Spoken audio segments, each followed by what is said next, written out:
consistency is huge. Once you decide, all right, this is what I want to do, being able to set yourself up for success in everything that you do. Success is not an act, it's a habit. So it's what we repeatedly do is what ultimately leads to success.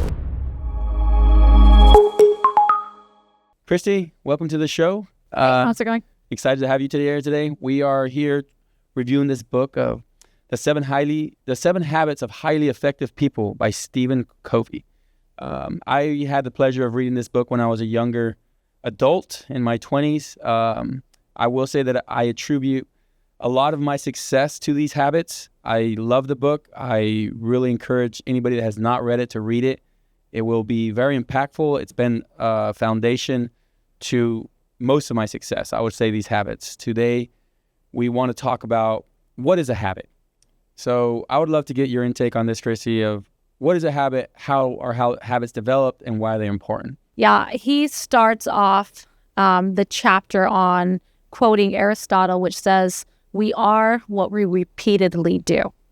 Right? Excellence then is not an act, but a habit. So we can say success is not an act, it's a habit. So it's what we repeatedly do is what ultimately leads to success. So if we think about habit, we think about consistency, right? We think about daily. It's something that we do repeatedly. And so it's not something that we do sometimes or once in a while or every now and then. It's repeated. So he kind of defines a habit between like the intersection of knowledge, skill, and desire. So he goes into how in order to develop a new habit, in order to make something consistent and repeatable in our life and make it a daily habit, we have to know what to do and we have to know why to do it. And then we also have to know how to do it, right? So a lot of times we know what to do, but we don't know how to do it. So we have to know what to do, why to do it, how to do it, and then we also have to have the motivation, the desire to do something. So unless we have all three of those in our lives, it's going to be very difficult to create a habit. So we kind of got to, when we're looking to develop new habits, just observing where do I need to focus my time and attention? Do I need to get more clarity on my motivations? Do I need to develop new skills, or do I need to know my why? The why is so important. Like why? Why?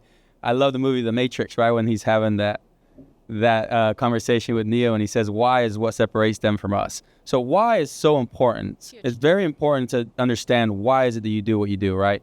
And being able to have that, like to me, every time that I'm lacking motivation, I'm like, why do I want this? Why is this important to me? Why do I believe I should do this? And you start going through the motions, right? Like, all right, I think I should do this because of this. And I think it'll bring value on this. And all of a sudden you start creating a good pattern in your mind of why you should do it. The consistency is huge. Once you decide, all right, this is what I want to do. This is what I believe I should do. This is my calling. So like being able to set yourself up for success is so important in everything that you do. Yeah, so he quotes Nietzsche, which says that he who has a why to live for can bear almost any how, right? So most of the time when we fail to be consistent, right, we started a new diet, we started a new habit, we started a new goal, and we fail to achieve it, most of the time we attribute it to not knowing how to do it. But yet, if we know why we want something, we'll usually figure it out. Yeah, so that's the seven habits, right? Like why habits are important. And we were talking about this earlier as far as a habit and consistency, kind of comparing it to the river that flows through the Colorado River through the Grand Canyon. Like that consistency to just carve these patterns and it knows where to go now. Once you have that little path and it just keeps going and going over thousands of years, I mean, now you have the beautiful Grand Canyons. So it's the same thing with developing a habit within your brain. Like you're carving these neural patterns in your brain, these habits that you're consistently doing every day, carving that through your brain. And now all of a sudden it gets easier and easier. Yeah. And that's why most of the time it becomes automatic, yeah. Right? So when you first start doing something, it feels hard. Very. Right? It's just you got to carve it out. And as you do it again and again and again, before you know it, it starts to feel automatic. And then we're not even thinking about it now. Yeah, it becomes natural. Without even thinking. So, and it kind of starts to feel like second nature. So those habits are, and the book is so good because it talks about the seven. And the first one we want to discuss today, and we'll be discussing the other ones in other podcasts, but we want to keep this to one today, is going to be the habit of being proactive. So I would love to get your definition based off the book and your personal experience of what is being proactive? What is proactive? So to be proactive means that I'm responsible, right? It means that I have the ability to choose, response able. I can choose my response, regardless of the conditions, regardless of the circumstances, regardless of what's happening in my life, that I can choose how I'm going to behave. I can choose my feelings. I can choose how I'm going to respond to my feelings or my mood. And I don't have to be reactive or determined by what happens to me. But in any situation, that I can choose my response.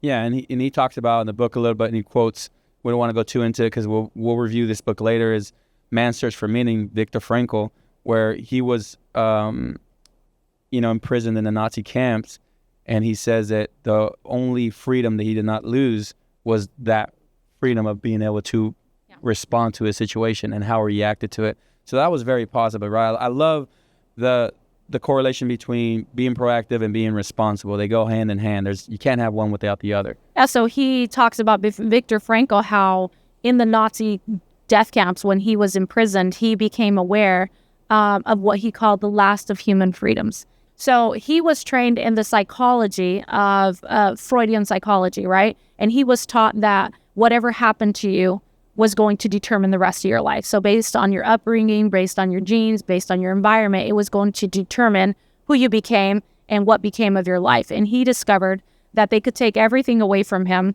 And, they could do what they wanted to his body. They could control his environment. But he became aware that he could choose, that there was a space between stimulus and response. And in that space was his ability to choose how he was going to react, what it was going to mean of him, what it was going to create in him. I love it. I love that space that you're talking about, those few seconds that you have when something bad happens to you, right? And being able to see like, all right, am I going to be responsive or am I going to be reactive? It's like, it's so important that those few seconds when something bad happens to you, somebody yells at you, you get a breakup, and you have those few seconds to really choose like, all right, how am I going to respond to the situation? Yeah. And sometimes you're so on automatic, right? And so into yourself at the moment that you just react. Yeah. And that's why you get people just lashing out, right? Because they're not choosing their response. It's just coming so much of the animal instinct in you where you are not really choosing there. It's like automatic, but it's so important to be aware of that, to be like, all right, I'm going to choose my response. How am I going to respond to the situation? And that's great. That's so powerful. I think it's pausing, right? Not instantly reacting, but pausing to create that space to think. First you stop and then you think and then you react. So really creating that space between me and my feelings, right? Really creating that space between me and my reaction. It gives me more of that freedom to choose, because instead of being on automatic, right? They talk about being on autopilot. Instead of just automatically responding because of my habits, right? We habitually respond in certain ways. I can pause and I can decide how I'm going to react. Very powerful. And we were talking about it earlier too, even like in relationships, right? Like just when you're in your relationship and being able to really respond to the situation of a breakup, of an infidelity or of just a bad relationship in general, and being able to have that responsibility to be able to like, all right, what could I have done better? Like, how could I have responded to this? What could I have done for this not to happen? To be able to empower yourself with that perspective versus falling into the victim mentality, right? Well, it's so easy to say, I'm not responsible. So easy. Yeah, this is There's nothing I can do. It's not my fault. I didn't have a choice. They made me do it. Yeah. It's just the way that I am. And that's, I think that's so instinctive, and we have to intentionally, choose to respond differently and to empower ourselves, because, one of the things that he says is that when I say I'm not responsible, I give up the freedom to control my life. I rid myself of the power. You're a victim. I'm a victim. And there's nothing I can do about it. And I'm not free. I'm no longer free if I accept the idea that I'm determined, right? So he really distinguishes between human beings and animals. So between that space of stimulus and response, there's a space. And what gives us that space is that as human beings, we've been gifted with self-awareness, right? We can stand outside of ourselves. We can examine ourselves. We can examine our moods. We can examine our thoughts. We can examine our behavior. And because we can examine them, like, I am not my feelings, right? Like, I can feel inferior doesn't mean that I am, right? Like I can feel like giving up, but I don't have to, because I am not my feelings.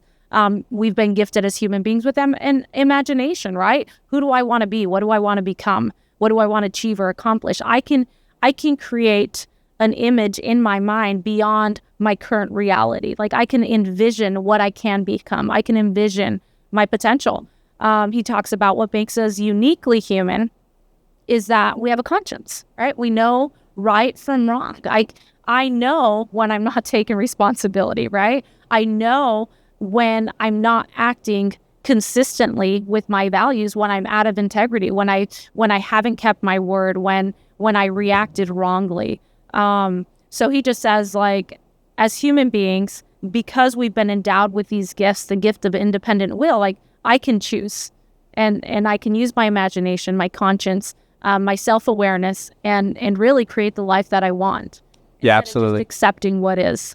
So he talks about like being able to measure proactivity. Like what were the things that he talked about? How do I myself as an individual measure like how proactive I'm being in my life? Yeah. So he talks about there's 3 different ways, right? One is first listening to our language. Another one is focusing or noticing where we focus our time and our energy. And lastly was our ability to make and keep commitments. So our language, listening to our language, we can learn a lot, right?